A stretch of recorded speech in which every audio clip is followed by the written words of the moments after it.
allowing me to speak on supplementary demand for grants. There's a very popular saying, healthy nation is a wealthy nation. So I want to really congratulate our Honorable Prime Minister and the Finance Minister and the Health Minister for rolling out HPV vaccine from Ajmer, Rajasthan last week to prevent cervical cancer among the teenage girls. So this is a great women health empowerment.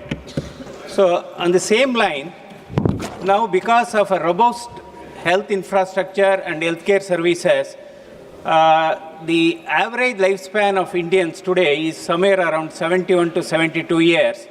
And pneumonia, because India is very strong on immunization program under Indra Dash program, WHO has appreciated India's immunization program for children because they are touching almost covering 97% of children. So now time has come for adult immunization because nearly 4 to 5 million Indians are suffering from pneumonia and related complications, and the death rate is somewhere between 17 to 40%.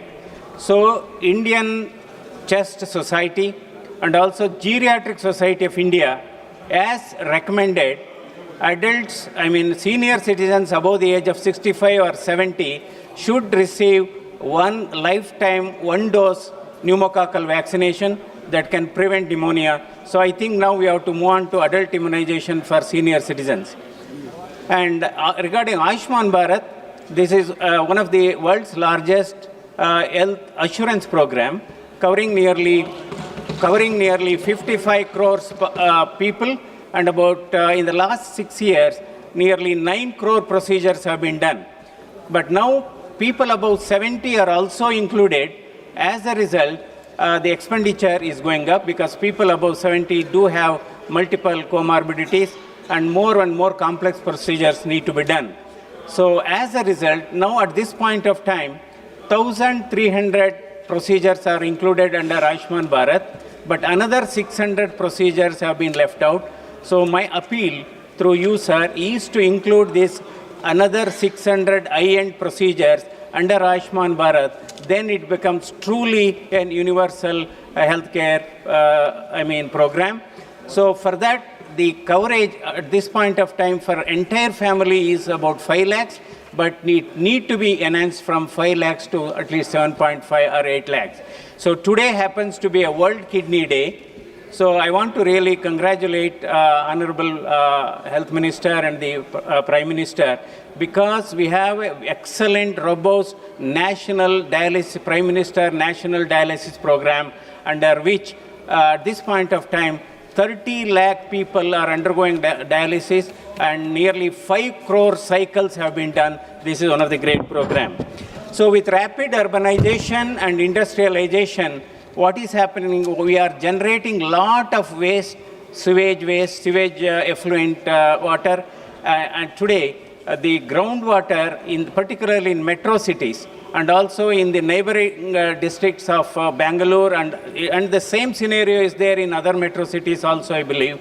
So the Indian Institute of Science and Environment Management Policy Research Institute have studied and they have demonstrated toxic metals and toxic substances in the vegetables as well as the foods grown in this district. So time has come. We need to give same importance as we're giving to the hospitals or the healthcare. We have to give the same importance for sewage effluent treatment, because there is in our neighbor districts of Bangalore, that is Kolar, Chikballapur as well as Dodballapur, the government of Karnataka has allowed the sewage water to be let into the lakes and tanks in this, and it's very unfortunate that normally the guideline says it has to be a tertiary treatment has to be given to the sewage water before letting into the lakes as well as into the tanks, but it's only secondary treatment, that too inadequate treatment is given, because today what is happening, the bore wells dug in the vicinity of these lakes in Chikballapur, Kolar, and Bangalore rural Ramnagar, and certainly this is same scenario in the other metro cities. So what is happening, the borewell water also is heavily contaminated with heavy metals, uranium, arsenic, fluoride, phosphorus, and as a result, it is having an adverse impact on the healthcare and the health of the population, and also on the livestock and also on the crops. And certainly we are consuming micro quantities of poison from the vegetables and the fruits grown in these areas.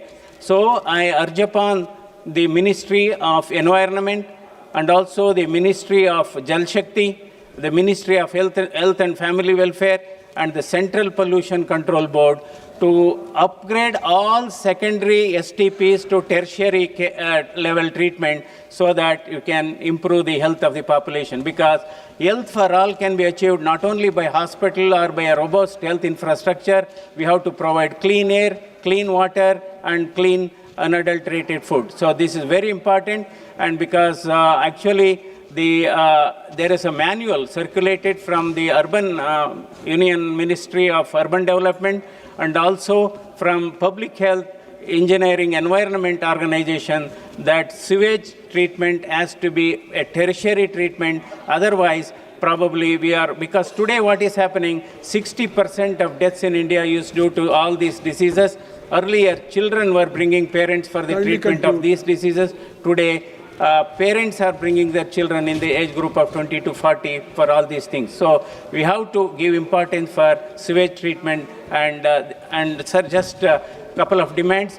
So between Bangalore to Mysore Express Highway, which is stretches about 150 kilometers, there is no rest area at all in between this entire 140 kilometers.